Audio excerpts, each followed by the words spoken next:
Eso. ¿Me, me escuchas? ¿Ahora sí? Sí, ahora sí, Jonás. Ahora sí. Qué tontería, hombre. Sí, Es decir, el error fue el webinar. Ese fue mi error. sí, sí. No, sí, el Bueno, webinar es más complicado. Entonces, Mm. la idea es que hagas una introducción, ¿no? Con el Mm. tiempo que queda del tema Sí, en general y lo podemos sí. profundizar en fecha próxima. Sí, perfecto, porque mira, en realidad tenía preparado como para una hora y preguntas, y si voy a apurarlo un poquitito, puedo hacer una primera introducción al asunto y después lo Bien, profundizamos, ningún problema, bien. ningún problema. profesor Aná, Eh, usted preséntalo al Sí, doctor Rodrigo Martín. sí, bueno, Rodrigo oh, Martín es un arquitecto con unos 30 años de experiencia profesional. Se ha sí, dedicado tanto al campo. Usted lo ve que es un chico joven, él es sí. precoz, un arquitecto precoz. No, no, Lo no es conozco hace cierto, como Jonás. 30 años, como Como 30 30 años años. ya. Sí, ¿No? Lo interesante de Rodrigo que se ha dedicado al tema docente, pero también al tema profesional en ujú, las áreas del urbanismo, del diseño urbano, y ahora último ha estado muy metido, por así llamarlo, ¿no? sí, En el tema de la Smart City, por sí, lo cual es un profesional mm, de prestigio, ¿no? Que tiene mucha experiencia a nivel de investigación, a nivel de publicaciones y de docencia, por lo mm, cual sabe mucho el tema de transporte porque es asesor de la Comisión Regional Metropolitana de Santiago en temas de sí, transporte urbano y otras materias. Así que, sí. Rodrigo, te dejo con, Perfecto. en esta oportunidad y bueno, agradeciéndote tu generosidad para colaborarnos en estos coloquios que hemos realizado junto con el profesor Jorge Guirapoigua. Perfecto. Gracias. Voy a compartir pantalla. ¿Puedo? ¿Estoy autorizado a compartir? Sí. No, necesito que me autoricen. Jorge, Jorge, ¿se me puede autorizar a compartir Eh, pantalla? ahora sí. Ya, perfecto. Por si Screen acaso, share. aprovecho a agradecer a Marcos Quiroga de la Universidad de San Simón. Estaba también el doctor Jorge Sainz, que parece que no han podido estar, pero nos estuvieron esperando. Hay gente de Sí. diferentes instituciones, plataformas, así que muchas gracias a todos los que estamos presentes en este evento, a los alumnos de urbanismo y a todos, ¿no? Muchas gracias. Hay gente de Buenos Aires también, hay gente de Dallas, Texas también, así que muchas gracias a todos. Muy bien, pues. Bien, muchas gracias Jorge, muchas gracias Jonás. Brevemente saludarlos a todos los presentes. Entiendo que somos hasta el momento cuántos, no veo cuántos somos, pero hay un número importante. Tal como me presentó Jonás, mi nombre es Rodrigo Martín, soy arquitecto. Yo además desarrollé un postítulo en ingeniería, o sea, un magíster en ingeniería. Me centré después en estudiar temas de transporte urbano, hice un postítulo de transporte urbano en Japón, estuve allá viendo los sistemas de infraestructura y de movilidad y todo lo que tenía que ver con transporte público en Japón. Luego de eso estoy haciendo en estos momentos, terminando el doctorado en Nueva Zelanda sobre temas de Smart City y mi campo profesional ha sido, como decía bien Jonás, los docencia, hace 30 años que trabajamos juntos en la Universidad de Santiago y me he dedicado, como también bien decía Jonás, a temas de transporte. He sido asesor del ministro de Transporte, he estado asesor del gobierno regional y de la Dirección de Transporte Público Metropolitano para temas de transporte público en general y planificación urbana.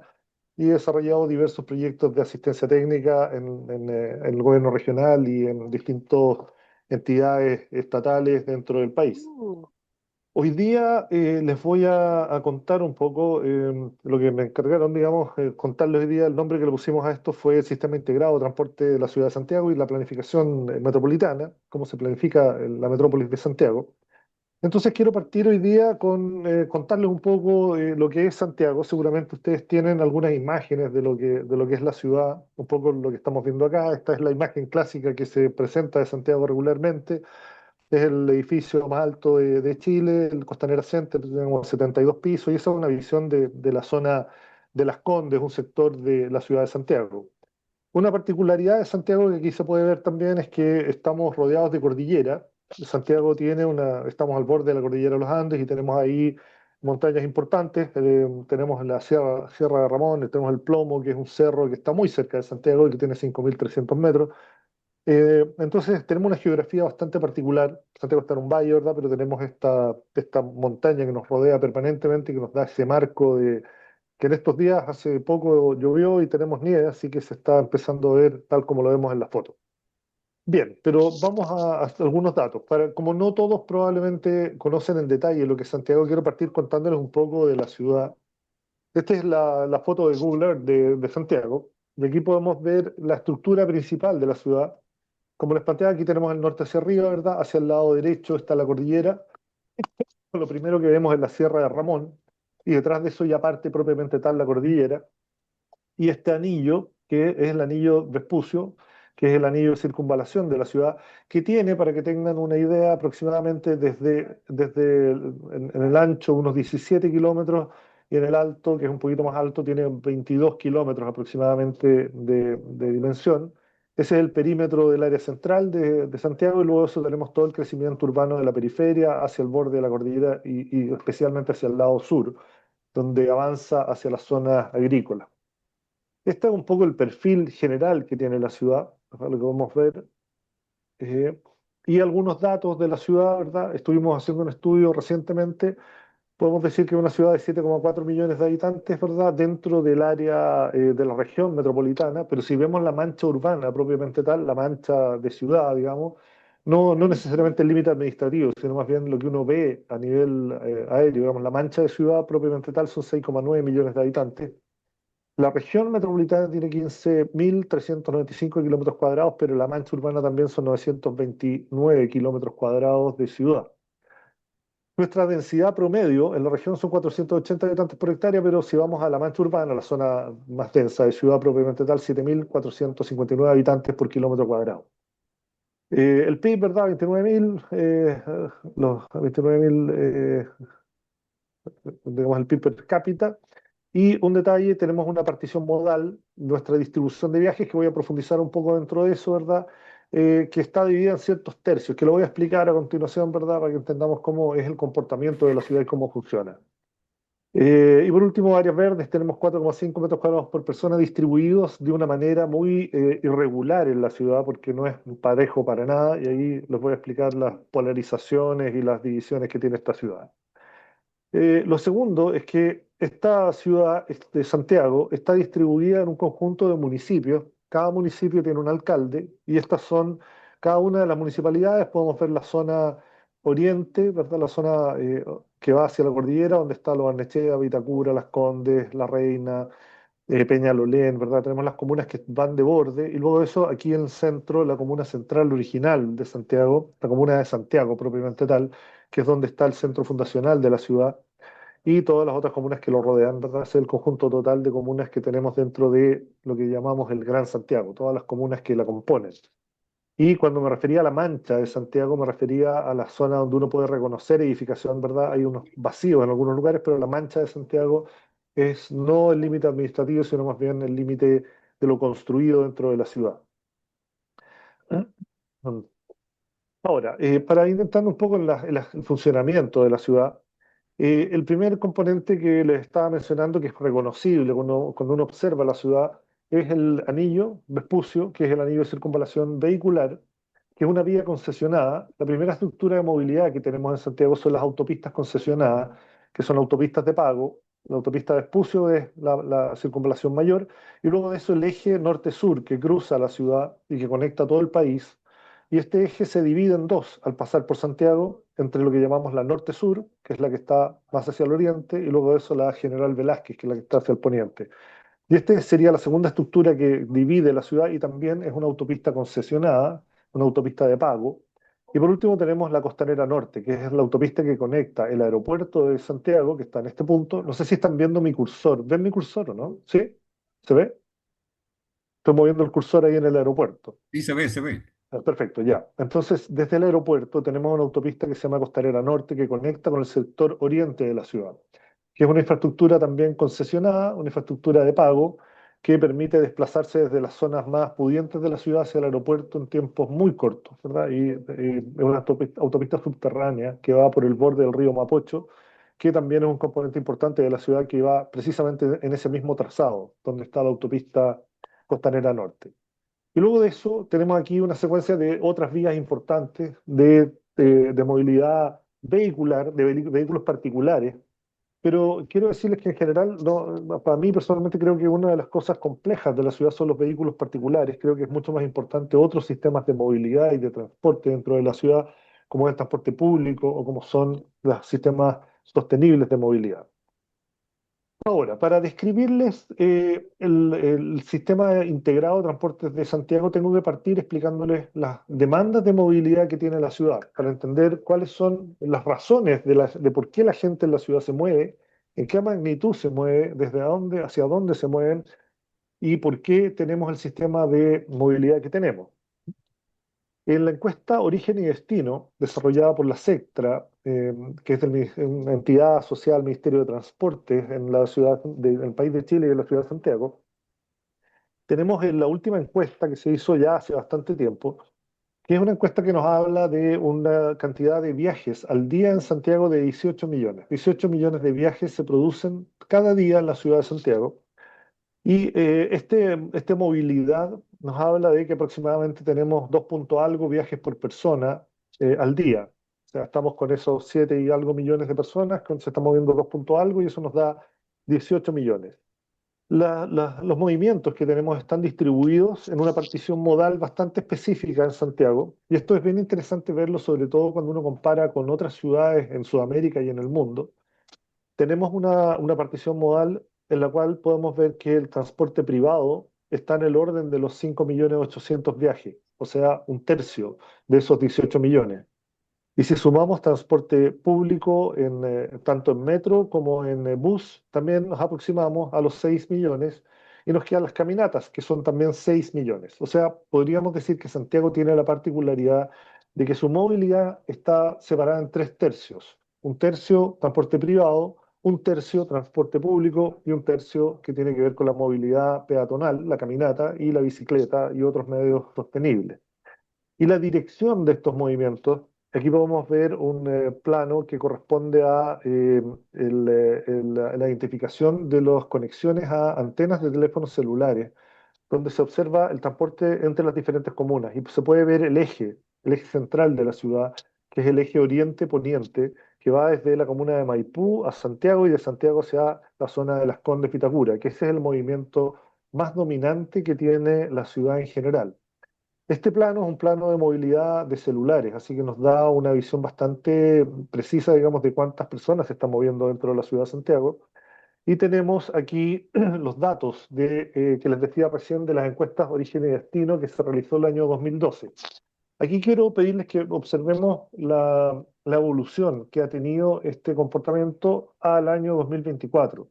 El 2024 se realizó la EMS, que es la encuesta de movilidad de Santiago, que actualizó estos datos, pero no hizo una muestra tan significativa como fue la EOD del 2012, pero estadísticamente se buscó hacerla de forma representativa. Y lo que podemos ver acá es que la caminata, que es uno de los componentes más fundamentales de la movilidad en Santiago, se mantiene más o menos estable, 30 al 31%. Pero lo que resulta un poco preocupante es que el automóvil tenía una participación de un 28% y el año 2024 llegó a un 32%. Tenemos ahí un incremento de un 4% en lo que es el uso del auto particular. Esto tiene razones que pueden estar basadas en lo que fue la pandemia, el estallido social que ocurrió acá en Santiago y en Chile. Y bueno, sobre todo la pandemia que llevó a incrementar el uso del auto particular por temas de seguridad y finalmente se estabilizó y tuvimos un incremento no tan deseado en lo que era el uso de transporte privado. Y en consecuencia también el transporte público se redujo, teníamos 28% y bajó a 22%, y combinado con taxi y Uber, ¿verdad? Se mantiene todavía cerca de un 30%. Y motos incrementaron al doble y las bicicletas también. Esos son el estado, o sea, podríamos decir que se mantiene relativamente una movilidad en Santiago, una cantidad de viajes que sigue siendo todavía una división en tres tercios, pero ha habido una evolución de incremento en el uso del auto particular, que es un tema que hay que mirar con muchísimo cuidado. En este plano podemos ver el origen y el destino de los viajes de transporte público que usan combinación. Podemos ver que las zonas en morado que están al lado izquierdo es el origen de los viajes que se producen en Santiago en las mañanas y hacia dónde van, hacia dónde se están desplazando, que es el eje, el cono, que se llama en Santiago, ¿verdad? El cono de altos ingresos, que es la zona de Santiago, comuna de Santiago, comuna de Providencia, comuna de Las Condes, Vitacura, que es el sector que más concentra los trabajos dentro de la ciudad. Y tenemos en consecuencia una movilidad que se origina en toda esta zona periférica y que se desplaza a través de una o dos combinaciones de sistemas de transporte público hacia el sector del oriente. Esto es una cosa que se ve con una evidencia bastante clara al mirar cualquier sistema de transporte en las mañanas en la ciudad de Santiago, donde uno puede ver la dirección oriente totalmente saturada y la dirección poniente relativamente vacía en las mañanas, ¿verdad? Cuando vemos el movimiento y inverso en la tarde. Se desplaza toda esa cantidad de gente, esos 18 millones de viajes, tienen como una polarización bastante clara. Ese movimiento es producto de las decisiones de localización de las actividades de la ciudad y la falta de subcentros en Santiago, genera esos tiempos de desplazamiento. ¿Me salté algo? No, no me salté nada. Y eso se origina producto de lo que les estaba planteando, ¿verdad? Que si uno observa el plano de la derecha, podemos ver la distribución socioeconómica predominante y el abastecimiento que tenemos en la ciudad. Estos son planos levantados por el Observatorio de Ciudades de la Universidad Católica, donde podemos ver que primero el nivel socioeconómico tendiente al ABC1, el nivel más alto, está localizado precisamente en ese cono, que es el cono de Santiago Centro, Providencia, Vitacura, Las Condes, Lo Barnechea, que es el sector que además recibe, digamos, gran cantidad de destinos laborales durante el día. Y además de eso, lo que resulta contradictorio es que tenemos las densidades de la ciudad distribuidas al revés. Las densidades más altas se están produciendo en las zonas poniente, surponiente y norponiente de la ciudad, donde tenemos las más altas concentraciones de vivienda, las más altas concentraciones de población, y también podemos ver que eso se contrasta igualmente con lo que es la distribución de áreas verdes y equipamiento cultural. Y lo segundo también, que es lógico, es el valor de suelo, que el valor de suelo en las zonas más demandadas es el más alto. En ese mismo eje aquí tenemos en los precios el valor de suelo que está dentro de los rangos de sobre las 40 unidades de fomento en esta zona por metro cuadrado. Tenemos Maipú, en donde todavía tenemos valores altos, pero en general la zona norponiente y surponiente son zonas de menor valor de suelo. Entonces, estas son las razones, son los elementos que van generando esa necesidad de movimiento que tiene la ciudad. Aquí está, por ejemplo, la densidad de equipamiento por manzana, donde tenemos más equipamiento y donde tenemos más densidad de población. Recuerden que cuando les decía las dimensiones de la ciudad, Vespucio, que relativamente dibuja este círculo, tiene 17 kilómetros en este ancho y aquí 22 kilómetros. Entonces estamos hablando de un desplazamiento, por ejemplo, desde los sectores sur de Santiago hasta los Ujú. sectores oriente, en ese rango de unos aproximadamente 18, 15, hasta 20 kilómetros que hay que desplazarse para llegar desde las zonas de vivienda hasta las zonas que tienen más equipamiento. Esas son las distancias. Y el problema es que no es que solo sean las distancias, sino que también están soportadas dentro de un sistema. Este es el sistema de movilidad que se plantea en Santiago. Lo que vemos en rojo, este es un estudio de Juan Correa Parra respecto a los recorridos que llamamos troncales y los recorridos alimentadores, que fue el esquema inicial que planteó el Transantiago, el sistema de transporte público de la ciudad de Santiago, en donde los troncales eran los grandes recorridos, los recorridos largos, y los azules los recorridos alimentadores de aproximación, que llegaban hacia los recorridos troncales para distribuir dentro de la ciudad. Esa es como la grilla que tenemos. Y aquí un análisis del nivel de accesibilidad al transporte público, de qué tan cerca tiene el transporte público, qué tan accesible es la llegada al transporte público, y podemos ver también que se consolidan ejes, primero el eje central de la ciudad, que es súper dominante, el eje que va desde la Alameda hasta arriba, ¿verdad? Que es el movimiento más importante que hay en la ciudad, y otros ejes secundarios como Gran Avenida o Vicuña Maquena, ejes que todavía concentran un poco más de actividad. Esto produce un tiempo de desplazamiento en la ciudad que es un tiempo bastante importante. Este es un estudio vinculado con la CACEN, que es la encuesta que se hace, no el censo, sino la encuesta de nivel socioeconómico que se produce en Chile y en Santiago también específicamente. Y podemos ver que al comparar Santiago con otras ciudades como Valparaíso, Concepción o otras ciudades intermedias de Chile, los tiempos destinados al movimiento en transporte público están en el orden de una hora por viaje. Por lo tanto, una persona que viaja regularmente a la universidad, a mí me pasa, yo demoro una hora en llegar a la universidad a hacer clase y una hora en volver a mi casa, cuando uso transporte público. Y lo uso casi todos los días, prácticamente todos los días. Entonces, se destina una hora a la movilidad en general, si no más. Esto es un promedio. Y yo hago generalmente este testeo con mis estudiantes de diseño urbano. Vemos más o menos los tiempos de demora y el rango de una hora es un rango bastante normal dentro de la ciudad de Santiago. Ahora, el transporte privado tiene significativamente menos tiempo cuando el movimiento en vehículos particulares, porque se ha invertido y se le ha destinado una cierta prioridad a las autopistas concesionadas, ¿verdad? Pero eso implica un costo, un pago importante, un nivel de congestión y efectivamente tenemos ahí un tiempo bastante menor, 40 minutos de viaje promedio en los que están moviéndose dentro de la ciudad en transporte personal, digamos, en transporte privado.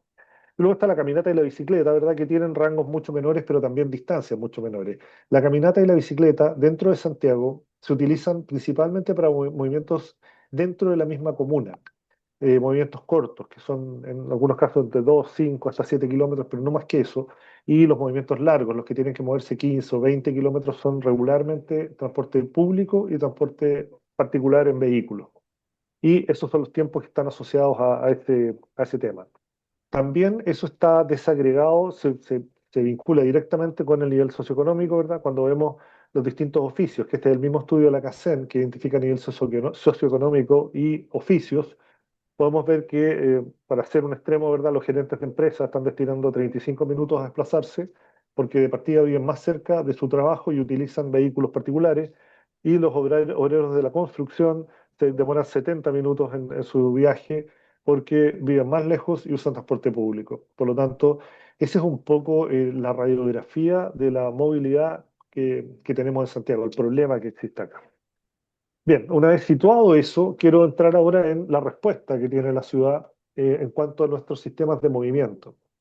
Eh, Nosotros teníamos antes del 2007 un sistema que era el sistema de las micros amarillas, ¿verdad? Que eran las micros independientes, de cobro en dinero, en donde se pagaba con monedas al chofer y había una oferta y demanda donde había competencia entre los diferentes buses.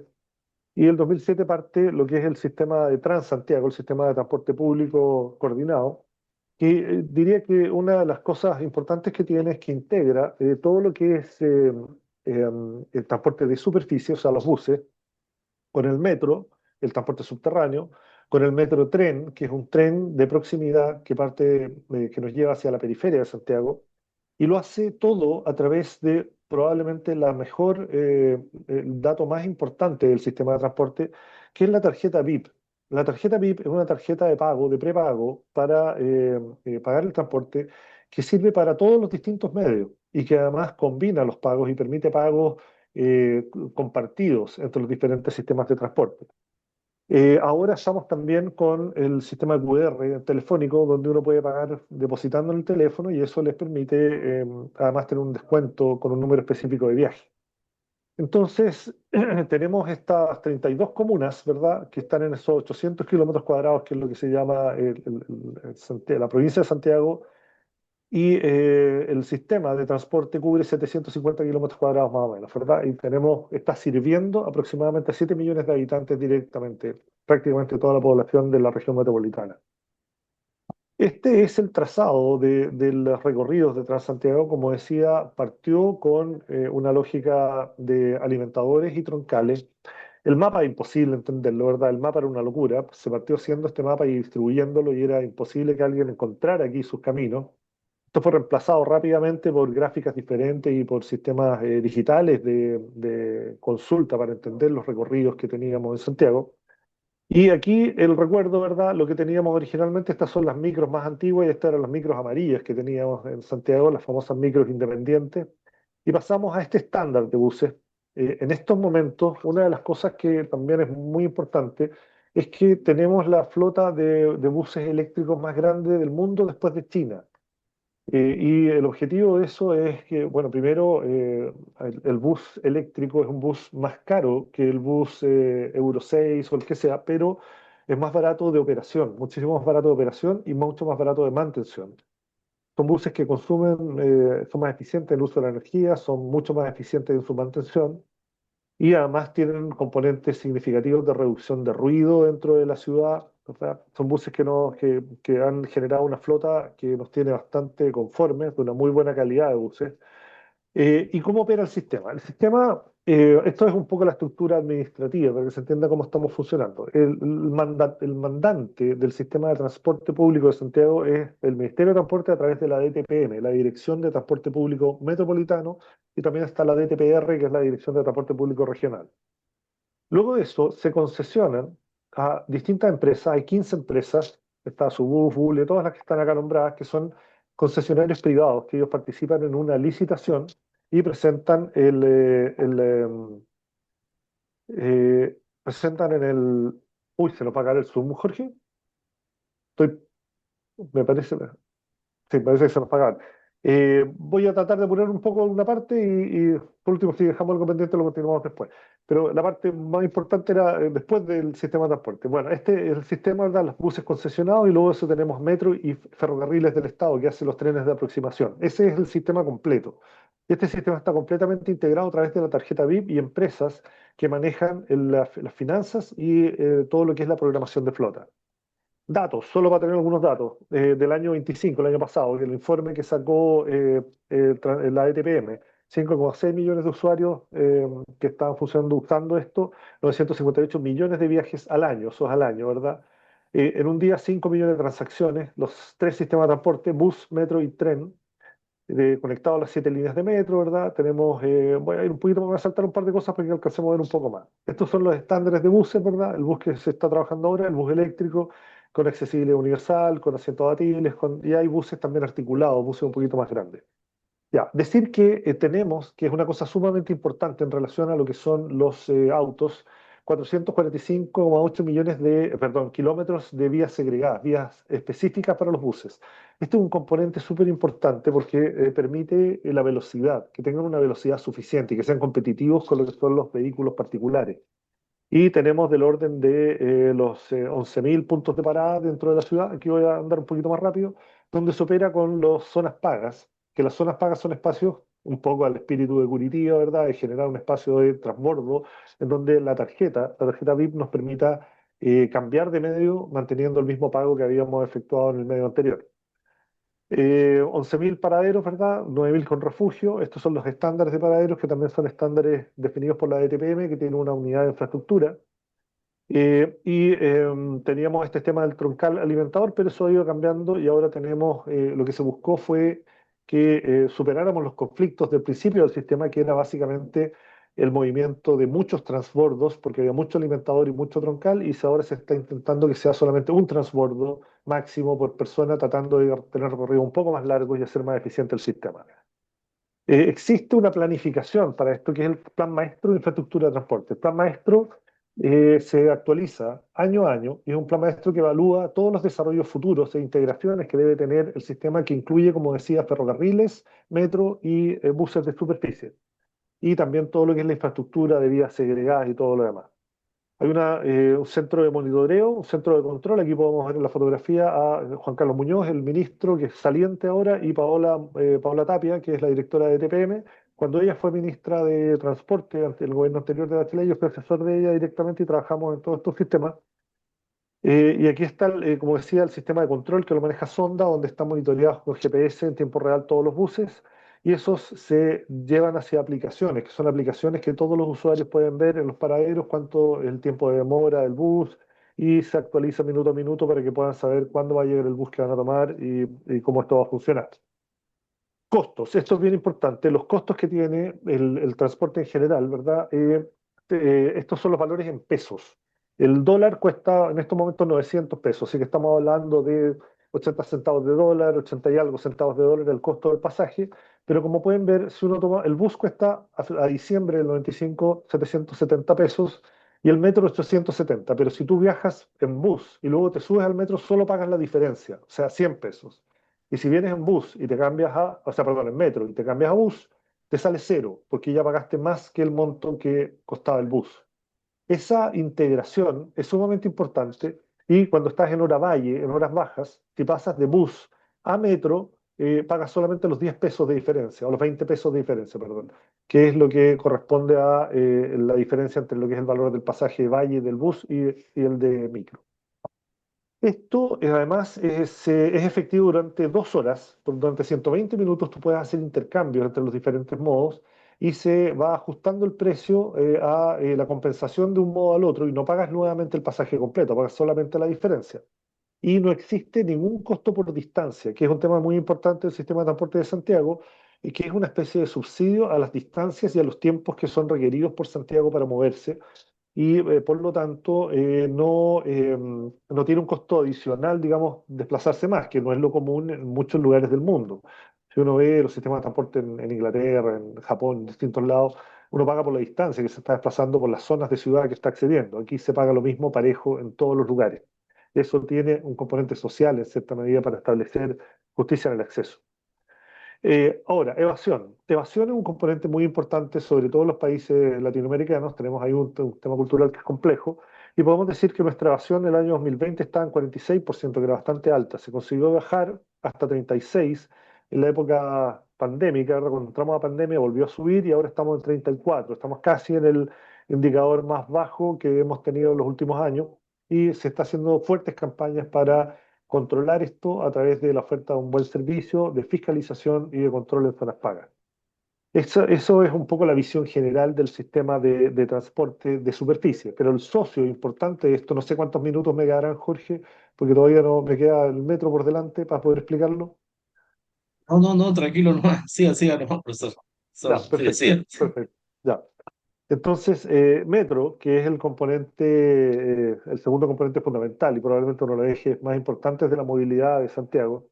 Es un sistema que se inauguró el 15 de septiembre del 73 y tiene 149 kilómetros actualmente en operación, 143 estaciones y el 2025 661 millones de usuarios en el año. Esta es la red, y que si la miramos, si miramos esta red, tiene el eje central, ¿verdad? Que es el eje donde ocurre prácticamente toda la movilidad en Santiago, que es la línea uno, la línea roja que está ahí. Y el esquema es un esquema, si lo miramos como una estructura de movilidad en la ciudad, es un esquema en el cual concurren hacia la línea uno prácticamente todas las otras. Es una especie de embudo a la cual se van aproximando y hemos ido desarrollando algunas líneas que han generado un segundo anillo, que es la línea 6, la morada que está acá, que fue una de las últimas líneas en crearse con muy buenos estándares y que genera una especie de paralelismo con la línea uno y permite una suerte de matriz o una cuadrícula que se ve aquí en el centro de Santiago que permite ciertos anillos interiores y que cambió rotundamente el comportamiento del metro. Cuando uno ve la línea uno sola, digamos, y recibiendo todas las otras, es un cuello de botella en el cual cualquier conflicto o parada en una estación producía una atención completa de la ciudad. Al tener la línea paralela que está acá, que es la línea 6, se produjeron una serie de alternativas para rodear distintos lugares, sobre todo los puntos más conflictivos, y esto cambió, como decía, radicalmente la eficiencia y la resiliencia del sistema de movilidad de Santiago. El metro, como decía, está en los 660 millones de viajes al año y un promedio diario de 2.140.000. Si le sumamos los buses, llegamos aproximadamente a los 5 millones y algo, ¿verdad? 6 millones, que es el tercio de la movilidad de transportes públicos que tenemos. Eh, Tenemos una flota de 215 trenes, 1.445 coches, y está en la línea 6, por ejemplo, es una línea que no tiene choferes, que es controlada a distancia y que tiene un total de cámaras enorme que mantiene un control permanente de todo lo que está ocurriendo dentro. Además, la línea 6 tiene puertas antisuicidio, los andenes, ¿verdad? Y estamos hablando